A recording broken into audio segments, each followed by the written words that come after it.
Time is an illusion. So, first I want you all to be honest. Who of you has submitted your homework late? Okay, that's almost everyone. But what if I told you that you've never been late to anything in your entire life? Sounds a little far-fetched, right? Wrong. Let me continue. Does your past, present, and future all exist right now? Are you being born, watching me speak, and lying on your deathbed at this very moment? Unexpectedly, the answer could be yes. But what does this mean and how does time even work? The block universe. So first I'd like you all to imagine the universe as a child painting pictures on paper. With each picture, a new moment happens. So people are born, people die, civilizations expand, you miss the bus, and our universe kit paints a new picture to replace the old one. In this way, we get something like a movie. Only the moment we're in right now is real. The past is what happened before, now it's gone. The future is still to come and hasn't been drawn yet.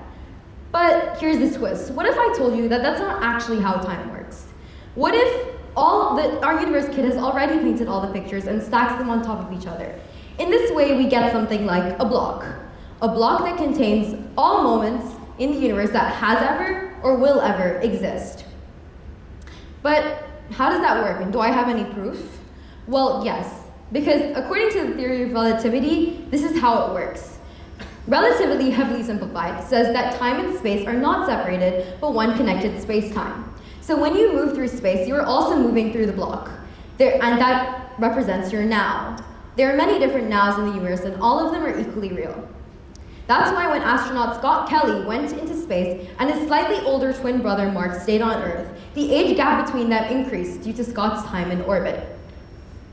So as I said before, there are many different nows, and that represents how you move through space in this block. Now, to solidify my evidence further, I'd like to show you another thought experiment. So first I'd like all of you to imagine the 3 alien spaceships a million light years away. The first one just hovers in space, not moving relative to you. So if you had a somehow instantaneous internet connection and you video called them, you would be able to chat. So you call them in 2025, they answer in 2025. However, the second spaceship is flying away from us at 30 kilometers per second, about 3 times faster than a human rocket.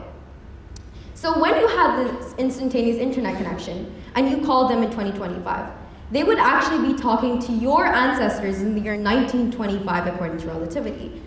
Now for the third spaceship, which is flying towards us at 30 kilometers per second, you call them in 2025 with the internet connection, they would pick up and talk to your descendants in the year 2125, which is crazy to think about.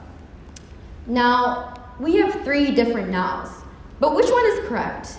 Well, that's the issue here. According to the theory of cosmic democracy, all viewpoints of all viewers in the universe are equally real and equally valid.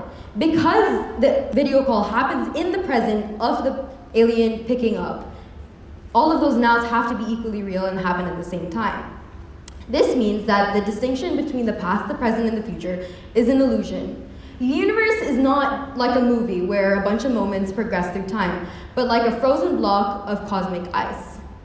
So if the future already exists and is set in stone, can you really change anything? You might think you're free to walk out of this auditorium or to not miss a bus, but if the future is already set in stone, you can't decide anything. So do you really have free will? That's the question I'd like all of you to walk out of here and think about today. Thank you for listening.